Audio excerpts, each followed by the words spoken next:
वंदे मातरम भारत देश की जनता को। भारत में जो नई योजना लागू हुई है अग्निपथ, उससे जुड़े कुछ अनकहे और अनसुलझे मुद्दों की हम चर्चा करने वाले हैं। वैसे तो आपने बहुत जगह देख ही लिया है कि इसके क्या फायदे और क्या नुकसान हैं। अब सरकार के पक्ष से और स्टूडेंट्स के पक्ष से दोनों तरफ से आपको हम यहाँ पर बताने वाले हैं कि इसके फायदे नुकसान क्या हो सकते हैं। पहले हम नज़र बनाते हैं कुछ मुख्य मुद्दों पर। इस योजना को बहुत सारे जो विद्वान व्यक्ति हैं हमारे देश के, उन्होंने अच्छी तरह से एक्सप्लेन भी किया है, लेकिन फिर भी कहीं पे कुछ पॉइंट्स जो हैं मिस हो रहे हैं। वो पॉइंट्स पहले हम आपको बता देना चाहते हैं ताकि इन मुद्दों पर भी चर्चा की जाए।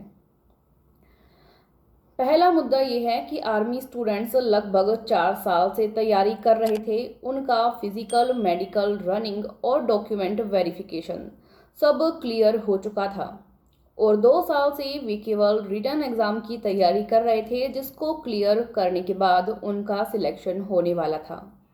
लेकिन कोरोना का हवाला देते हुए 2 साल से वह पेपर नहीं करवाया गया, जबकि इस 2 साल के दौरान अन्य कई एग्ज़ाम्स हुए, अन्य कई अलग क्षेत्रों में भर्तियां हुई और साथ ही में चुनावी रैलियां भी हुई, चुनाव भी संपन्न हुए, चुनावी प्रचार प्रसार भी हुए। लेकिन कोरोना का हवाला देते हुए आर्मी एग्ज़ाम को पेंडिंग रखा गया। इसका गुस्सा स्टूडेंट्स में है और यह एग्ज़ाम अब गवर्नमेंट ने रद्द कर दिया गया है। अब स्टूडेंट्स को नए सिरे से तैयारी करनी होगी और अग्निपथ योजना के तहत ही सेना में भर्ती होना होगा। पहले वाला एग्ज़ाम जो है उनका पूरे सिरे से जड़ से ख़त्म कर दिया गया, उसको रद्द कर दिया गया। इसका आक्रोश जो है आंदोलन का मुख्य बिंदु बना हुआ है। दूसरा पॉइंट ये है कि एयरफोर्स एग्ज़ाम के इनरोलमेंट लिस्ट का जारी होना शेष रहा था और उन बच्चों का उसके बाद सिलेक्शन होने वाला था। ज्वाइनिंग मिलना ही शेष रहा था। उन स्टूडेंट्स का पेपर भी निरस्त कर दिया गया है। इसका असर भी एयरफोर्स के स्टूडेंट्स पर देखने को मिला है। तीसरा मुख्य बिंदु ये है कि स्टूडेंट्स पिछले 1.5 साल से शांतिपूर्वक धरना प्रदर्शन कर रहे थे। पिछले महीने दिल्ली में भी प्रदर्शन किया गया। पूरे भारतवर्ष से यहाँ पर स्टूडेंट्स इकट्ठा हुए और शांतिपूर्ण प्रदर्शन हुआ, लेकिन किसी मीडियाकर्मी या सरकार के सपोर्टर या किसी नेता ने स्टूडेंट्स का साथ नहीं दिया, ये स्टूडेंट्स का कहना है। स्टूडेंट्स ने देश भर में जगह जगह पर कभी किसी कलेक्टर को, कभी किसी एमएलए, एमपी या मंत्री को ज्ञापन सौंपे हैं उनकी भर्ती को करवाने के, उनके पेंडिंग एग्जाम को करवाने के, लेकिन उसका भी कोई सॉल्यूशन यहाँ पर नहीं निकल पाया। आर्मी एग्जाम करवाने और आर्मी की आयु सीमा में छूट देने के लिए माननीय रक्षा मंत्री राजनाथ सिंह महोदय को भी स्टूडेंट्स के द्वारा ज्ञापन सौंपा गया और मंत्री महोदय ने उनको आश्वासन भी दिया, लेकिन उस आश्वासन का कुछ बनता नहीं। अब जब अग्निपथ योजना लागू हुई तो पूरे प्रदेश भर में आंदोलन ने उग्र रूप धारण कर लिया। हालांकि हम ये समझते हैं कि यह जो संपत्ति है वो हमारे देश की संपत्ति है, हमें इसको नुकसान नहीं पहुंचाना चाहिए, इसका संरक्षण हमारा दायित्व है। लेकिन जब स्टूडेंट्स को यह बात कही जाती है कि शांतिपूर्ण ढंग से अपनी बातें रखें, तो सामने से स्टूडेंट्स का जवाब आता है कि पिछले 1.5 साल से शांति से ही तो काम कर रहे थे, शांति से ही हमारी आवाज़ रख रहे थे, लेकिन तब किसी ने हमारा साथ नहीं दिया। अब इस आंदोलन ने उग्र रूप धारण किया है तो शायद सरकार को कुछ समझ आ रहा है। चौथा बिंदु ये है कि अग्निपथ योजना को लागू करते ही 2 दिन में उसमें चेंज किया गया। तो क्या जब इतने समय से रणनीति बनाई जा रही थी तो आयु सीमा के बारे में पहले सोचा नहीं गया? तो ये जो चेंज किया गया इसमें 2 साल की उम्र में स्टूडेंट्स को छूट दी गई, लेकिन स्टूडेंट्स का कहना है कि सरकार को यह बात नहीं समझ में आ रही कि यह छूट सिर्फ जनरल ड्यूटी यानी जीडी के स्टूडेंट्स के लिए ही काम में आएगी। बाकी कैटेगरी जैसे clerk, technical, nursing assistant, एसकेटी, veterinary, tradesman इत्यादि जो और भी अदर पोस्ट हैं उनके स्टूडेंट्स पहले ही 23 एज कंप्लीट कर चुके हैं और उनके ये जो छूट है वो काम नहीं आने वाली। स्टूडेंट्स का ये भी कहना है कि कई ऐसी जगह है जहां पर लास्ट रैली हुए 2 साल से भी अधिक का समय बीत चुका है। उन स्टूडेंट्स को केवल 2 साल की छूट देने से भी कुछ फायदा नहीं मिलने वाला है। पांचवा मुख्य बिंदु ये है कि भारत जैसे देश में अग्निपथ योजना लागू करने के बाद जब 25% तक के जवानों को आर्मी में परमानेंट रखा जाएगा और बाकी 75% जवानों को परमानेंट नहीं किया जाएगा और उनको बाहर भेज दिया जाएगा, तो इसमें भ्रष्टाचार की बू आती है। भारत में पहले ही भ्रष्टाचार अपनी जड़ें जमाए हुए हैं और अग्निपथ के बाद में भ्रष्टाचार भारतीय सेना में भी अपने चरमोत्कर्ष पर होगा, ये भी काफी लोगों का मानना है। छठा मुख्य बिंदु ये है कि जो अग्निवीर रहेंगे यानी जो कैंडिडेट्स इसमें पार्ट लेंगे उनको बड़े अधिकारियों की चापलूसी या चाटुकारिता करनी पड़ेगी परमानेंट सेना में रहने के लिए। सातवां मुख्य बिंदु ये है कि 4 साल बाद जो अग्निवीर रिटायर होकर अपने घर आएगा, समाज का उनके प्रति क्या रवैया रहेगा, समाज उनको क्या कहेगा कि तुम आर्मी से निकाल दिए गए हो, तुम ड्यूटी सही से नहीं कर पाए, या इस तरह के सवालों का उनको सामना करना पड़ सकता है। और ज़रूरी नहीं है कि उनको बाद में कोई नौकरी मिले या हो सकता है ना भी मिले। हालांकि सरकार की तरफ से इसमें काफ़ी सारी छूट या प्रलोभन जो है स्टूडेंट्स को दिया गया है, लेकिन स्टूडेंट्स का कहना है कि प्रलोभन तो है, आपने छूट तो दे दी, लेकिन कोई गारंटी तो नहीं है कि हम दोबारा नौकरी लग ही जाएंगे। और 4 साल तक सेना में रहने के बाद जब हमारी पढ़ाई जो है, हम पढ़ाई से दूरी बना लेंगे, हालांकि हमें डिग्री दी जा रही है, लेकिन पढ़ाई से दूरी बना लेंगे तो दोबारा पढ़कर कोई और नौकरी लेना हमारे लिए मुश्किल होता हुआ नजर आ रहा है।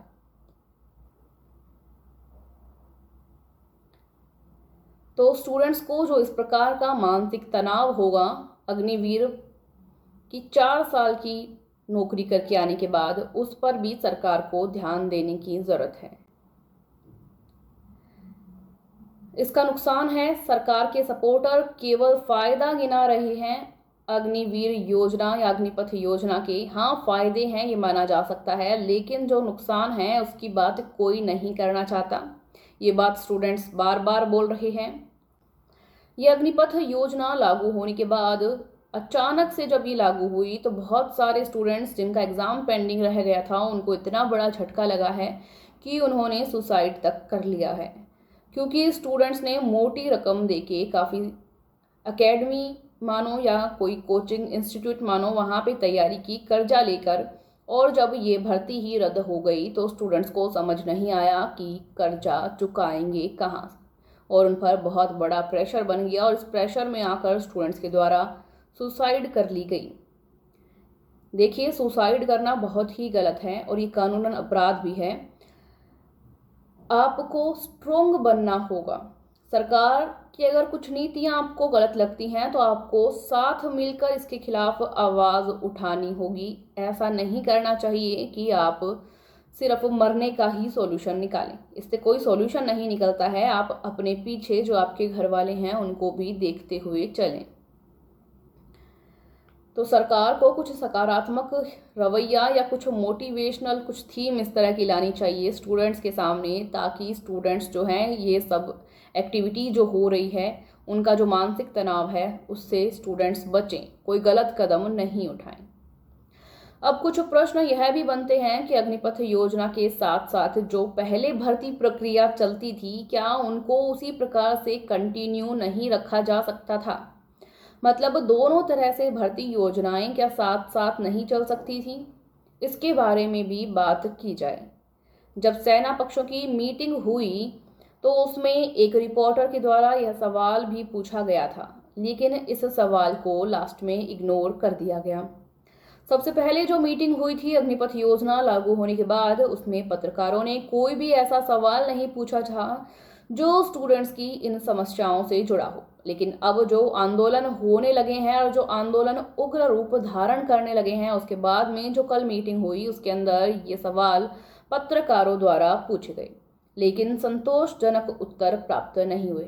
पत्रकार ने सवाल पूछा कि क्या पुरानी जो भर्ती प्रक्रिया लंबित चल रही थी, यानी जो पेंडिंग भर्ती प्रक्रिया थी, एग्जाम जो बाकी रहा था, उसको पूरा नहीं करवाया जा सकता क्या? तो उस पर कहा गया साफ शब्दों में ना, कि नहीं करवाया जा सकता। देश में गुस्सा और बढ़ गया है। आपकी क्या राय है? आप कमेंट बॉक्स में कमेंट करके बता सकते हैं। इस स्कीम के फायदे क्या हैं वो मैंने मेरी पिछली वीडियो में भी बता दिया, आप वहाँ पे भी देख सकते हैं, और अंत में मैं इसको दोबारा भी बता दूंगी कि सरकार ने इसमें क्या फ़ायदे बताए हैं। एक स्टूडेंट ने हमें मैसेज करके बताया, हमारे साथ अपनी कुछ जो मनस्थिति थी उसको साझा किया, जिसमें उसने बहुत सारे स्क्रीनशॉट भेजे, जिसमें व्हाट्सएप और फेसबुक के स्टेटस के स्क्रीनशॉट थे, जिसमें काफ़ी लोग कह रहे थे कि जिनकी औकात मनरेगा की है उनको अग्निवीर क्या समझ आएगा। मनरेगा से अर्थ है कि जो मजदूरी करने जाते हैं उनसे मनरेगा का अर्थ है। तो जिनकी औकात मनरेगा की है उनको अग्निवीर क्या ही समझ आएगा। सरकार आपको जबरदस्ती अग्निवीर नहीं बना रही है। अगर औकात है तो आप कलेक्टर भी बन सकते हैं। मैम, ऐसे बहुत सारे स्क्रीनशॉट जो हैं बच्चों ने मुझे भेजे हैं। ऐसे मुश्किल समय में इस तरह के मैसेज देखने को मिलते हैं। मोदी जी को वोट हमने भी दिया है, लेकिन सही को सही और गलत को गलत कहने की हिम्मत रखते हैं। अगर हमारा सपोर्ट नहीं कर सकता कोई, तो ये फालतू के चुटकुले करना बंद करें और अपने घर में अपना काम करते रहें जो कर रहे हैं। जब 1.5 साल से हम शांतिपूर्ण प्रदर्शन कर रहे थे तो आप में से किसी ने भी हमारा साथ नहीं दिया, और आज इस तरह के चुटकुले किए जा रहे हो। भारतीय सेना की रनिंग, फिजिकल और मेडिकल कितना मुश्किल होता है किसी को बताने की ज़रूरत नहीं है। हम ये सब पास करके आए हैं, तो क्या हमारी औकात सेना में जाने की नहीं है, आर्मी में जाने की नहीं है? किस तरह आप कह सकते हैं कि हमारी औकात मनरेगा में जाने की है?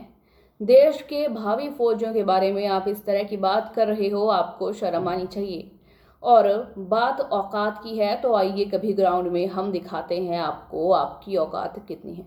ये मैसेज जो है एक स्टूडेंट ने हमको भेजा है, और एक ही नहीं, इस तरह के स्क्रीनशॉट और काफ़ी सारे मैसेजेस भी काफ़ी सारे स्टूडेंट्स ने हमको भेजे हैं, जिनको इस समय तकलीफ अग्निपथ योजना की तो हो ही रही है, बाकी हमारे जो भारत के देशवासी हैं जो उनका सपोर्ट इस समय नहीं कर रहे, उनसे भी हो रही है।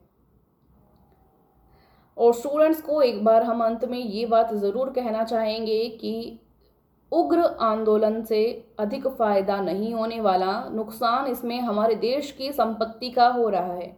किसी एमपी एमएलए ने अपने घर से ये संपत्ति नहीं लाई है, ये संपत्ति हमारे देश की है, इसको आप नुकसान नहीं पहुंचाएं। जो आम जनता है उसको भी इससे बहुत परेशानी हो रही है, तो इसको आप थोड़ा सा ध्यान में रखें। कोर्ट जा सकते हैं आप, अहिंसा के पथ पर चलकर थोड़ा शांतिपूर्ण आंदोलन आप कर सकते हैं। इस तरह की जो राय है वो इनको बहुत सारे विद्वान देश के दे रहे हैं, और स्टूडेंट्स को चाहिए कि वो इनमें से जो उनको अच्छा लगे उसको अपना सकते हैं। अब सरकार ने अग्निपथ योजना के क्या फ़ायदे दिए वो मैं आपको थोड़ा बता देती हूँ। सरकार ने कहा कि जो 75% अग्निवीर जो होंगे, जो रिटायर होंगे 4 साल के बाद में, उनको अन्य भर्ती जैसे असम राइफल्स और बाकी जो भर्तियां हैं उनमें कुछ छूट प्रदान की जाएगी।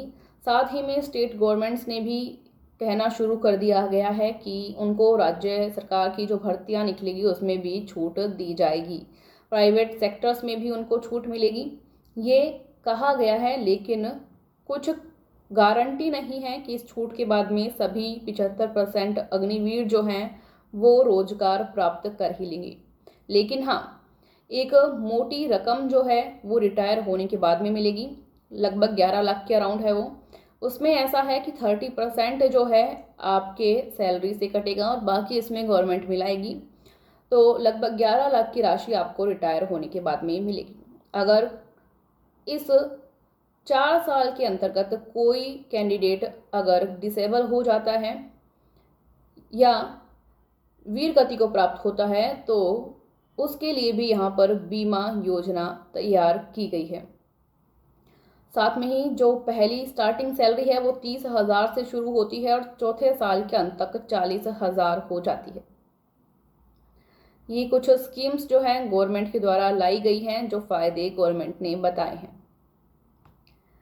तो आपकी क्या राय है इस पे? क्या अग्निपथ योजना लागू होनी चाहिए या नहीं लागू होनी चाहिए, या लागू होनी चाहिए और उसमें कुछ सुधार किए जा सकते हैं, कुछ सुधार की आवश्यकता है, तो वो भी आप बता सकते हैं। लेकिन स्टूडेंट्स को ये कहना ज़रूरी है कि आप हमारी जो देश की संपत्ति है उसको नुकसान नहीं पहुंचाएं, और बाकी लोगों को भी ये कहना ज़रूरी है कि स्टूडेंट्स को मानसिक तौर पर आप हानि ना पहुंचाएं। स्टूडेंट्स को आप स्ट्रॉन्ग बनाने की ट्राई करें, उनके खिलाफ किसी चुटकुले का प्रदर्शन ना करें, वो बेहतर होगा। इस समय स्टूडेंट्स पहले ही बहुत मुश्किल का सामना कर रहे हैं और उनकी मानसिक स्थिति जो है पहले ही बहुत ज़्यादा अच्छी नहीं है, उसको खराब करने में अपना योगदान ना दे। बाकी लोगों से ये गुजारिश है। Thank you so much. जय हिंद, जय भारत।